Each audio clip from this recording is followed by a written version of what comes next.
Hello and welcome to today's author webinar. Thank you so much for joining us. I am Nikita and I'm part of the Learning and Content Management team. I will be hosting the session for you today. Joining me from the Learning and Content Management team are my colleagues Navneetan and Kim, and we also have Shiny and Lalita from the researcher support. Before we begin, a few housekeeping items. If you have a question at any time during the content of the session, please use the Q&A option to send your questions directly to us. We will try to answer as many as questions possible during the session today in the Q&A channel itself. If we cannot answer all the questions, we will reply to you directly after the session unless you post your questions anonymously. We will also be covering some of the questions at the end of the session, so please stay tuned. For the best view, you may wish to drag the central bar on your screen to the right to enlarge the screen that we are sharing, and you may also wish to enable live transcripts via the bar on the bottom of your screen. Now, let us take a look at the agenda for today. All right, so we will start by giving you an overview of the author submission process in Editorial Manager. Please note that the steps may vary depending on the journal configuration and the type of article that is being submitted. Then I will take you through how to use the declaration tool when submitting a manuscript. Elsevier's declaration tool quickly and easily helps authors create a comprehensive statement which incorporates with the ICMJ, which is International Committee of Medical Journal Editors Declaration Standards. This declaration tool will produce statement in a Word form that can be uploaded alongside your manuscript and will appear in your published article. Then I will also take you through the various editorial statuses that your submission may progress through in Editorial Manager, a complete explanation of that. And finally, we will also be providing some information on the co-authorship verification.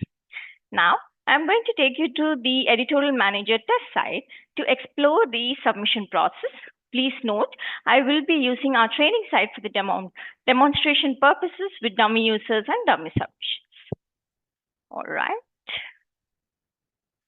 Let me just take you through.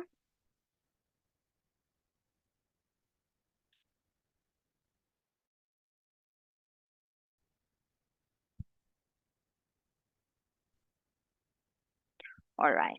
So this is how the Editorial Manager test site is. And as I have already mentioned, this is our training site. This is used for demonstration purpose only with dummy users and dummy submissions. So the training site is a very good replica of the live environment, but it will look slightly different to that of your own profile. So don't worry if you don't see things today that you normally see when you log into your profile. This is due to the rights and permissions granted for each role, which may vary journal to journal. Now, let us get into the crux of our submission overview. But before that, Navneetan, can you please confirm if the font size is okay?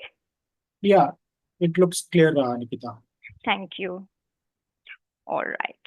So let me enable Spotlight so that you can view the functionalities. All right. So this is how your Editorial Manager login page would look like. You will have the journal cover page, you'll have the journal name, and you will have an area to add your username and password. If you are a new user, please make sure to click onto this option, Register Now, to register yourself with the journal. If you're already a registered user and you would like to retrieve your username, you can click on to Send login details, which will send you a link to reset your password, right? So now, once I log into the details of my username and password, this is how the main menu would look like. So before we get into the details of submitting a new manuscript, I would want to highlight on this particular option, which is Update My Information. When you click onto your name, there's a drop down. You have an option, a hyperlink, which is Update My Information. So what does this do? Update My Information will help you to update your profile details. If there is a change in institution, it is not required for you to create new Editorial Manager account. Rather, you can just click on to the Update My Information, update your affiliation details, email ID, etc. And what will this particular option help you with? It will help you to avoid having duplicate accounts for a single journal. All right. Now, to submit a manuscript, what are the first requirements that is expected out of author is to make sure that you check into instructions for authors. What is instruction for authors and where do you find it? You will find it in the About drop-down, instructions for authors right here. What is this? This is nothing but guide for authors, where you will have guidelines on the manuscript word counts, file requirements, and other important information that is required for your submission. So it is extremely important for you to familiarize yourself with the journal before you start preparing for the manuscript. All right. Now, once you have gone through the instructions for authors, you can start submitting the manuscript. And for that, you will have to click on to submit new manuscript. So the instructions for authors will have various requirements depending. Sometimes you will have more documents to upload, more file requirements. So once you have all new manuscript. So let me start with the first step. All right. So this is how you will, once you click onto the submit new manuscript, this is how your options would look like. Here you will have a lot of options of your incomplete submissions, where the submissions which you have started but you haven't completed, the system will give you an opportunity to either use that or go for a new one. So let me take you and start with a new manuscript. All right. So once I click onto the start new manuscript, first option is article type selection. So what does this entail to? This enables you to understand what kind of article type would you want to choose from the drop down. So you will have multiple article types. This again depends on the journal completely. So sometimes you will have multiple special issues. So if you want to submit your manuscript to a special issue, please ensure you select the appropriate special issue article type. But now for this particular training purpose, I'm going to be using full-length article and moving on to the next step. So once I click proceed, some journals do ask you to link to your ORCID ID. If you would want to, please make sure you click on to what is ORCID. This will give you a complete idea of what it is and what linking to the ORCID record will help you with. Now I'm moving on to the next step by clicking proceed.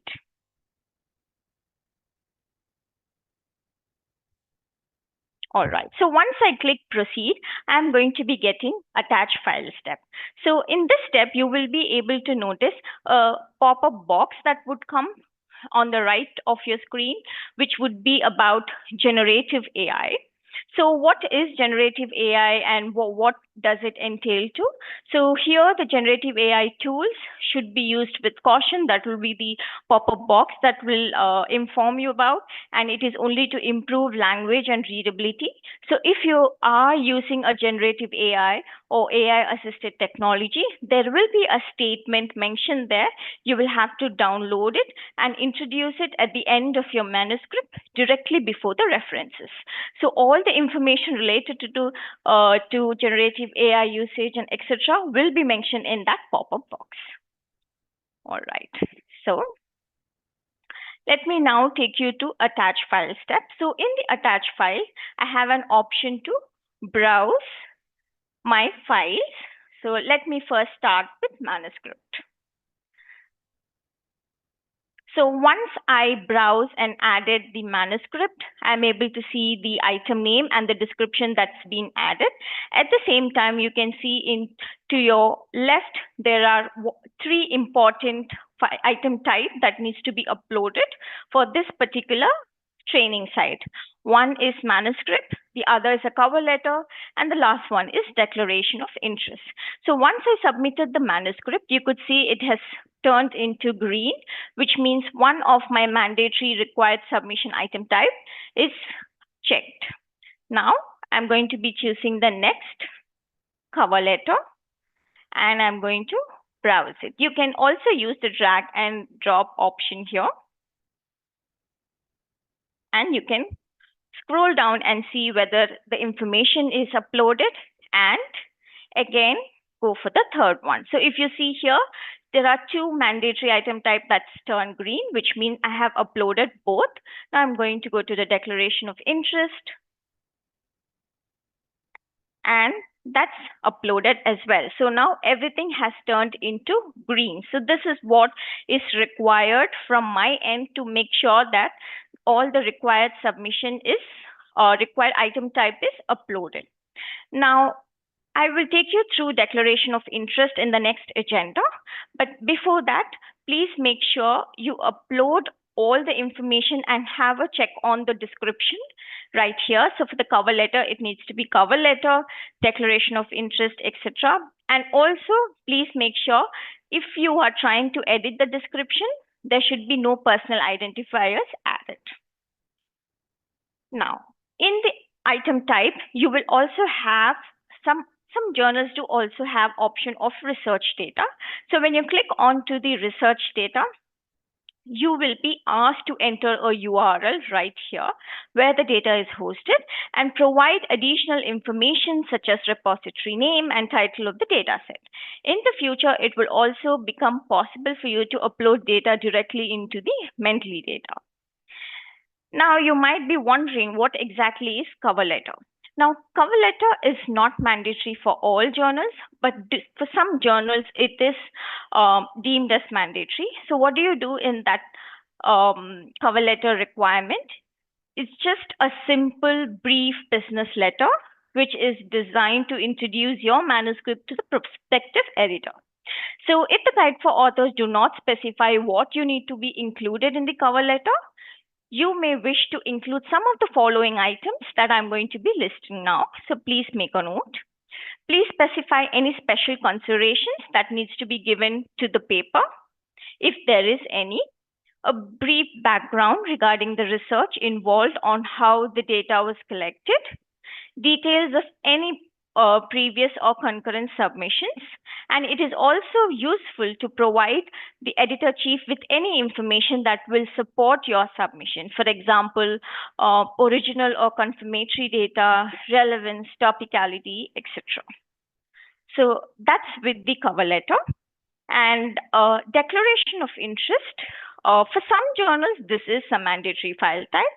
I'm going to be explaining to you in detail as to what this is and how do we work around with it. But in either event, such a statement is mandatory from an ethics perspective.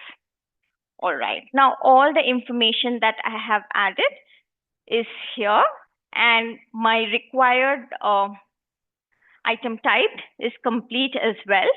Now, I do not have to reorder these file types. This will be done by the system automatically.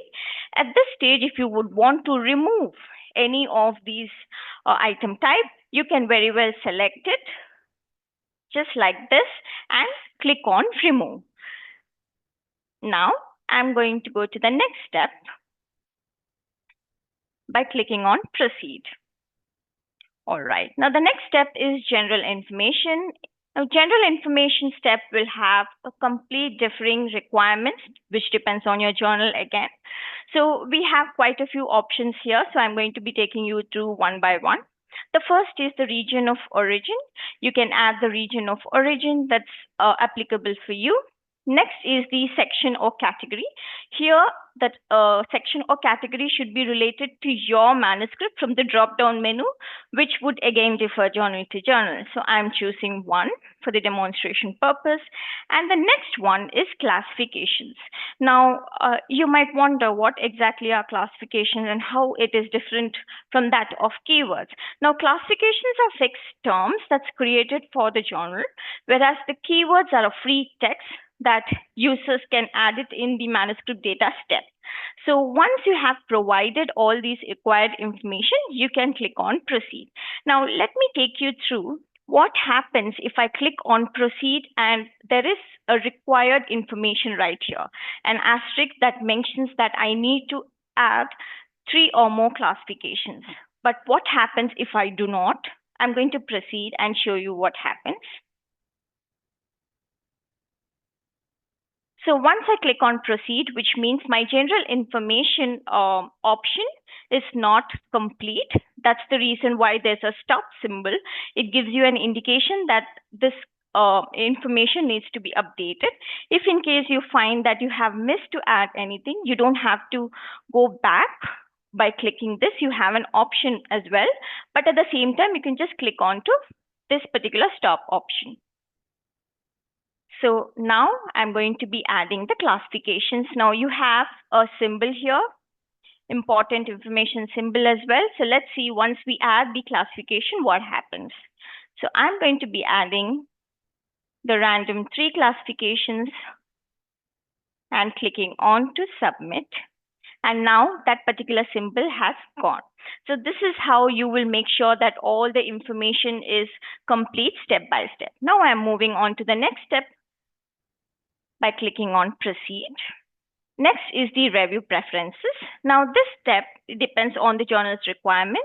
You will see different options on the review preferences step. You will have the option to request an editor to handle your paper, or you will also have to suggest potential reviewers for your submission, and you will also have an option to oppose reviewers whom you would prefer not to review your submission. So please note that these are just preferences. The editor may or may not use these suggestions. So let me take you through by adding all these information. Now in the suggest reviewers, I'm going to be adding 1.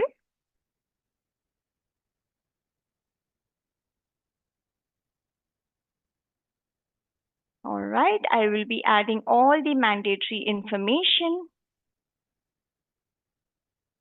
and clicking on to this particular option, floppy, this save option will let me save. Now, if I want to add more suggested reviewers, I can very well do that also by clicking right here. If in case you have multiple reviewers to be suggested, once you add the first reviewer's name, you can add this particular, you can use this particular icon, which will help you to save the current name or the email address and add one more as well. Okay. All right. Now, if in case you would want to understand where to find the reviewers list, if your journals require for that, the first recommended step would be to check the editorial board members of that particular journal, and you will have a fair bit of an idea as to which reviewer you can suggest. All right. Now, there is no mandatory option to add a post reviewer, so I'm moving on to the next. All right, the next step is additional information. Now this step presents you with questionnaires. You can see that. Lots of questions. Now this also depends on the journal, and the journal will use this to collect useful information. So please respond to this as appropriate. I'm just going to be choosing options. And I have added all these informations, and I'm moving on to the next by clicking proceed.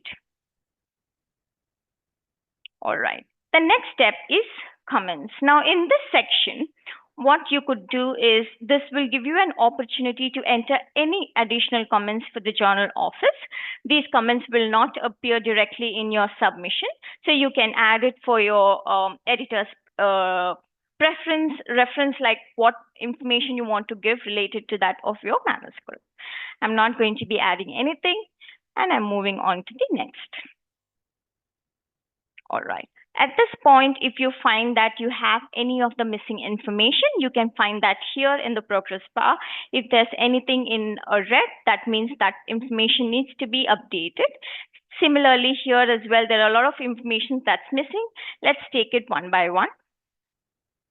So I have the title ready.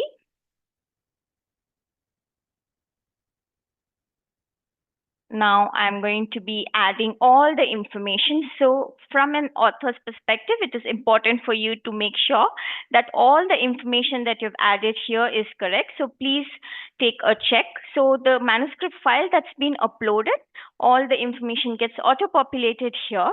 So But still, please make sure to check on this.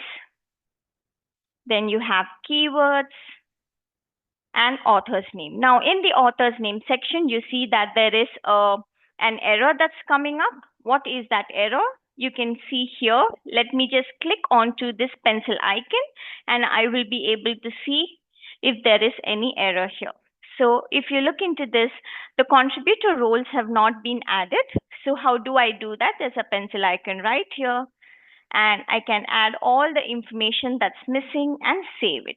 So once I save it here, the contributor role gets saved and the stop symbol disappears, and I'm going to save it right here. All right. So if you have more than one author, you can very well rearrange them by using this particular option, the three dots right here. You can do that. Now, you have funding information. Please make sure you choose the right option for the funding information. Now, this particular option is extremely important. Please add any funding source, or you can choose funding information is not available as well. Before moving on to the next step, the one important information is related to the author's name. So it is very important for you to choose the right information, right institution name, etc. from the drop down right here that I showed, as you might be eligible for institutional and society discounts that can reduce your article's publishing charge for gold open access. So please make sure you check all these details again, and then you proceed to the next step. Now I have added no funding information. If in case you want to understand what are the required information, anytime across this entire editorial manager, you can click onto this eye icon, which will give you entire information as to what this particular functionality is about.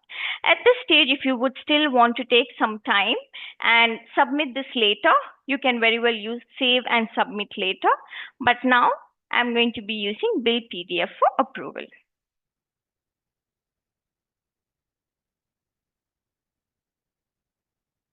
All right. So now my PDF is getting built. This is the title. And before I proceed further, there is an open access publishing option also, which is not configured currently in this particular training site. So some journals do encourage authors to view and select the appropriate open access publishing options during the submission itself. So please make sure you look into all that information, choose the right option, and then proceed. All right, so at this point, your build PDF might take a little bit of time depending on the file size. And once that's done, I have one demonstrated manuscript ready for the session. Now, at this point, the first option is to make sure that I choose all these guidelines and copyright terms. I look into it and then click on to I accept. So once you click on to I accept, you will have to view the submission. So in the actions column, you will have an option to view, edit, etc. So at this point, if you would still want to edit the submission, you can very well do that. And if you have to approve the submission, you will have to click on to view submission. So once I click on to the view submission, I will have this manuscript in a PDF form downloaded, so I can view it, check if any information is missing, make the changes, and again continue with that same step. Now I'm going to click on to the approve submission.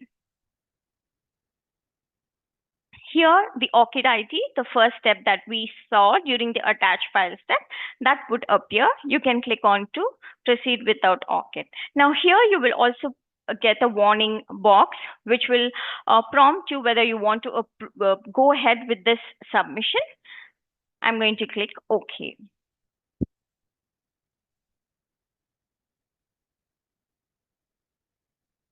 All right. So once I click OK, I'm going to be getting a message that this particular manuscript has gone to the journal, and it will be the entire process will start, the review process will start, and the editor will look onto the manuscript. Now, at this point, if you think that you want to make corrections, you will not be able to do it from your side. You will have to contact the support or the journal manager and make changes for your manuscript. All right. So if in case you want to have all the information related to the submission process, we have a detailed video which will be posted in the chat. So please make sure to save it and bookmark. Now, entire editorial manager, you must have noticed there is a question mark symbol right here. What does this entail about? This is nothing but a resource center which has a chat option as well. If in case you have any kinds of questions while submitting your manuscript, or you want to know the status of your manuscript, etc., you can very well reach out to the Elsevier support and contact them if in case you have any kinds of questions. So we have lots of other support articles as well. You can very well make use of this option. All right. Now, like I mentioned, we have our second agenda, which is how to use the declaration tool in Editorial Manager. Where did we find that? We found that during the submission process, as I mentioned, some of the journals do have it mandatory. So let's go to that particular step. Now I'm going to be taking you through again to the second step, which is attach file step. And we're going to see how to use the declaration tool. Now, declaration tool is very important and a mandatory file type for most of the journals. Transparent disclosure of potential competing interests is essential to meeting your ethical obligations and nurturing trust in science. So we offer a declaration tool in Editorial Manager itself that quickly and easily will help you all to create a comprehensive statement which incorporates with the IGMJE declaration standards. So this statement will be uploaded as a Word document alongside your manuscript and will appear in your published article. So where do you find it? There are two main areas where you could find. One is, of course, in the instructions for authors or guide for authors link, which is right beneath about. And you will also find it here in the attach file step. So I have the declaration tool open. So once I click this particular link, I will be taken to a new window altogether. So this is how the declaration of interest tool page would look like.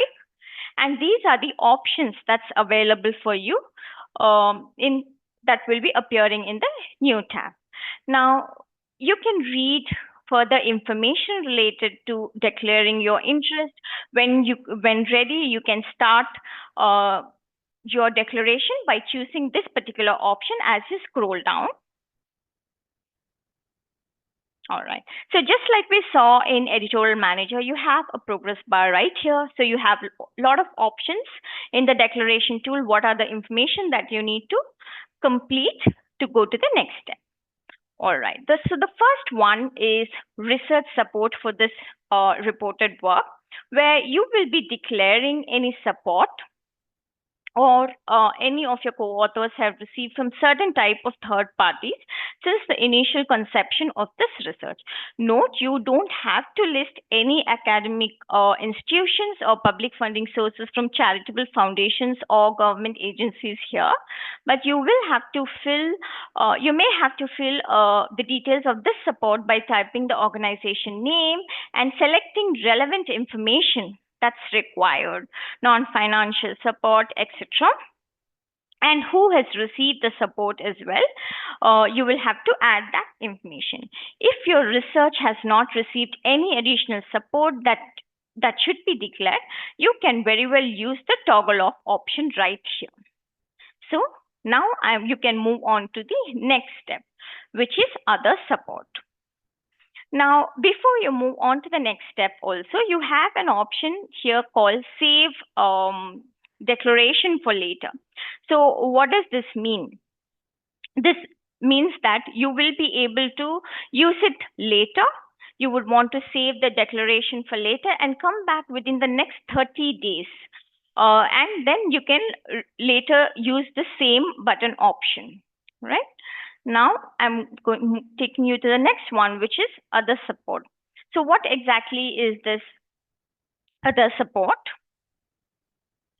Where you will have to disclose any kind of relevant support outside this reported work, where you will disclose if you or any of your co-authors have any financial interest or personal relationship related to the subject matter, but not directly to the manuscript. So this time frame for the other support is within the last 3 years.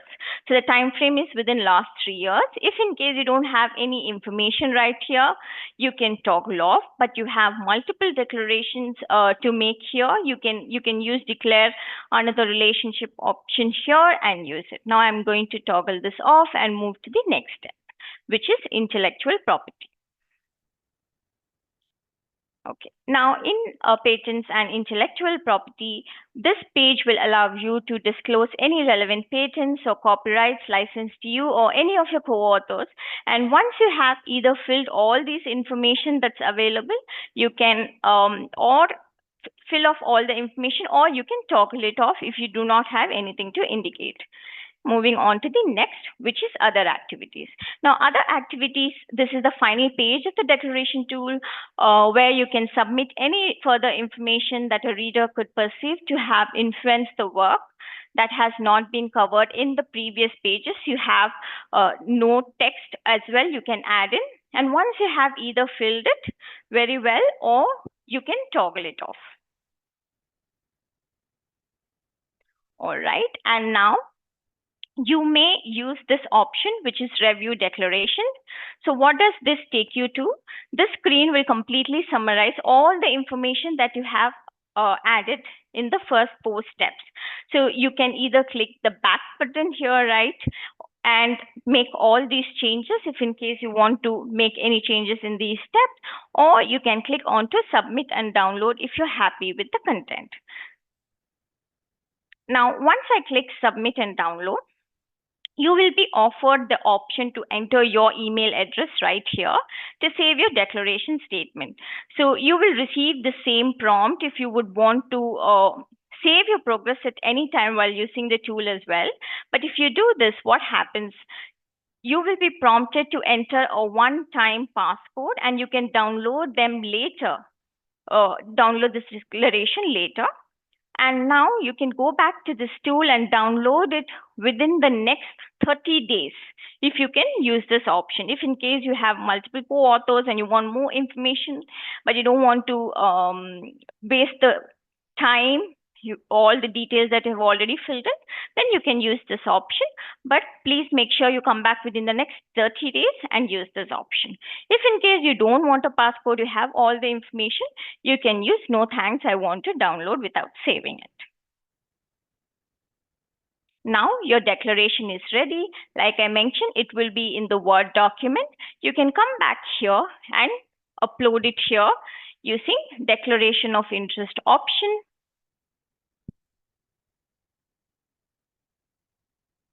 And make changes to your item type, as this is declaration of interest, and make the description changes as well. So this is how you basically upload your declaration, make all the information added to the tool, and that's how the Word document comes out. So I hope this has been useful for you to understand the declaration tool and how you can use the passcode option, which will be available for you to reuse this tool for the next 30 days. All right. Now, we have taken you through the entire submission process and how to use the declaration tool as well. Now I'm taking you back to the presentation to give you a glimpse of how do you track your submission. All right. Okay. So what is tracking your submission, and how can you do that from an author's perspective. So, like you all know, once an author finishes writing paper and submits it to the journal, the system will show the status of this manuscript as manuscript submitted. So, based on the workflow of the journal, the editorial office or the editor will perform a technical check on your manuscript. They will check the manuscript word count, format, and figure quality, etc. All this information you will find it in the instructions for authors as well. Next, the next step is assigning it to either editor-in-chief or an associate editor for further handling. Journals usually have multiple associate editors who are experts in a particular niche within the broader subject area. Your manuscript will be handled by the editor who has the highest level of understanding and experience with your paper's research topic. Now, the status will remain with the editor until the editor makes the final decision or invites reviewers. Next is the handling editor will have a different action choices. First is to make a desk reject or send the paper for revision or invite reviewers. Now, the editor will also conduct an initial screening of your paper and access it against several criteria such as novelty, priority, and scope. If your paper is a better match for another journal, you may be offered a manuscript transfer as well. Also, it's possible that your paper does not meet some of the assessment criteria, and then the editor will reject it before going into peer review. If editor decides that your paper is a good match for their journal, they will identify 2 or 3 independent reviewers, again depends on the journal configuration, and send them an invitation to review your manuscript. Now, once the paper is sent for review, and then the editor invites reviewers, the status of the manuscript will change to under review. Once the required number of reviews are received and recommendations are submitted, the status of the manuscript will show as required reviews completed. Now, the handling editor will carefully study the review reports. It can happen that the referee reports are conflicting also at this case, in which case the editor will need to find additional reviewers. When this happens, the submission will return back to under review status. Now, when the editor has received enough high quality feedback from reviewers, they will begin the decision-making process and move the status to decision in process. Now, the decision may be confirmed by multiple editors in some journals, and the manuscript will move to editor-in-chief account. Now, editor-in-chief will have to submit his or her decision. What are the decisions? What are those terms? Let's see one by one. All right. The first is revise, where the editor has requested that you revise the submission. You will find the details of the changes required and the deadline for your revision in the decision letter itself. Next, accept or reject. The submission process has completed with either an accept or reject decision. In the case of accept, the manuscript will begin the production process and you will continue to receive information related to that. Next is transfer pending. Now, the editor has rejected your paper and suggested to transfer.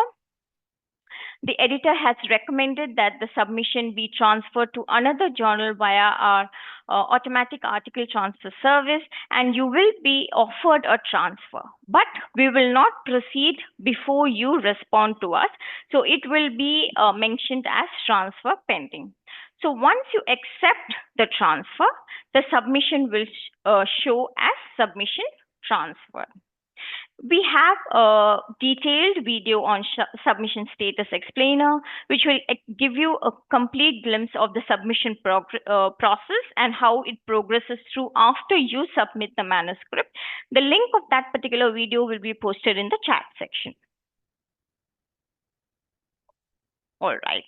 So we have now also introduced a submission tracker tool to more than 2,000 plus journals. So once a journal is using submission tracker, an email is sent to the corresponding author when the first reviewer is invited. As you can see from this particular screenshot, the email will contain a link right here to the submission tracker landing page where the author can view the status of the review process of the submission. And please note that the same link will remain active throughout the end-to-end peer review process.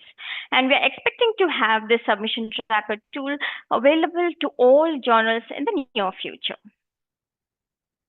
All right, so this is how the submission tracker landing page for a manuscript or a submission looks like. Here you can completely monitor the status of your manuscript, and this is a screenshot that we have for you. This is how it would look like. All right, now comes a very important portion of handling fake acceptance letter. At Elsevier, we want to help all our authors to stay safe when publishing. So we are aware that there are a number of scams in operation which seek to fraudulently obtain money from authors. Typically, these schemes take form of emails purporting to be from a journal's editorial office asking authors to pay a fee. Often this request is made at the same time as announcing that the paper has been accepted for publication, even though in reality it would still be in editorial review workflow. So there are some tips that is there on your screen right now, which can help you avoid being scammed and you can stay safe when publishing. So please, I'm just going to read a couple. First is the request for payment, especially if you have not chosen to publish in a gold open access journal.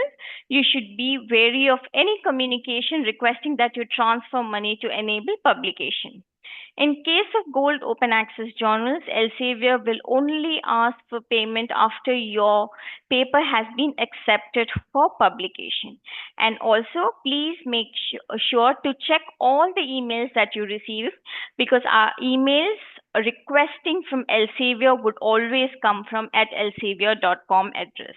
So please make sure you look into all these information that's there on your screen now, make a note of it, and stay away from being scammed. All right. Now moving on to our next agenda, which is co-authorship verification.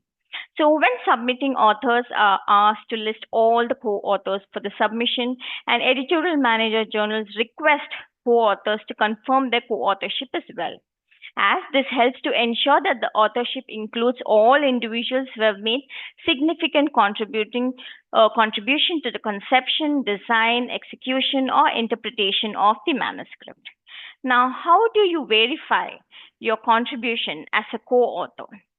Request to verify may be for a new submission or for a revised submission. If you look into the screenshot that's there on the screen, the journal will be sending you email notification which would look like this, which would include deep links, just like here you see, where journals will ask you to register or log in to confirm your co-authorship, which will also allow you to view the status of the submission that we saw previously. So please make sure you click onto it and accept it. If you are not a co-author, you will also be given a link for that also to contact the author, corresponding author who has given your information. All right. Now, some journals will also ask you to register or log in to confirm your co-authorship verification through that deep link, which will allow you to again view the status of the submission of the entire manuscript. So in that case, you will be able to get this particular main page, login page, where you can add your username and password and you can create your account.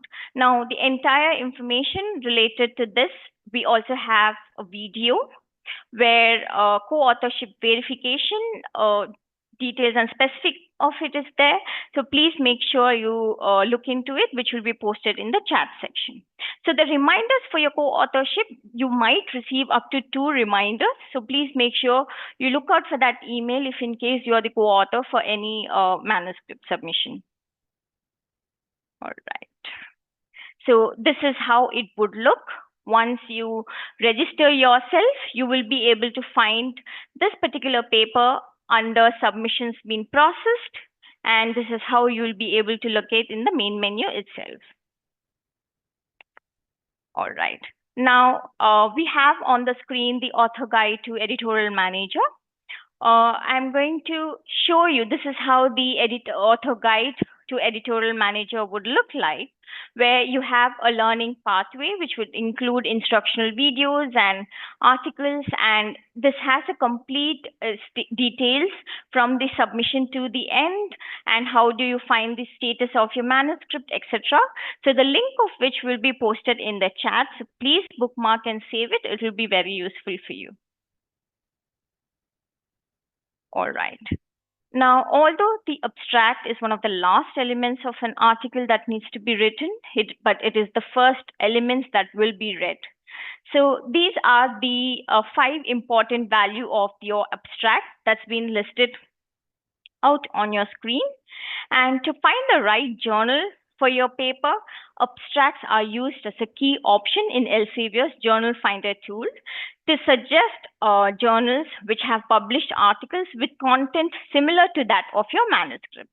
The link to the Journal Finder will now be posted in the chat section, so please save that. And the value of your abstract, the 5 main pointers, are on your screen now.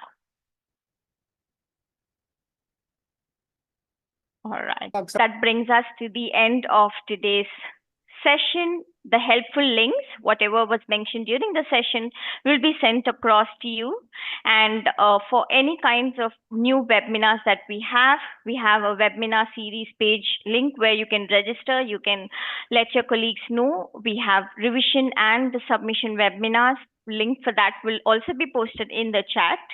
The webinar recording video will also be sent across. Short video guides will also be sent across. And please complete the poll before you leave the session. Thank you everyone for joining, taking time to attend the session. See you all next time. Thank you.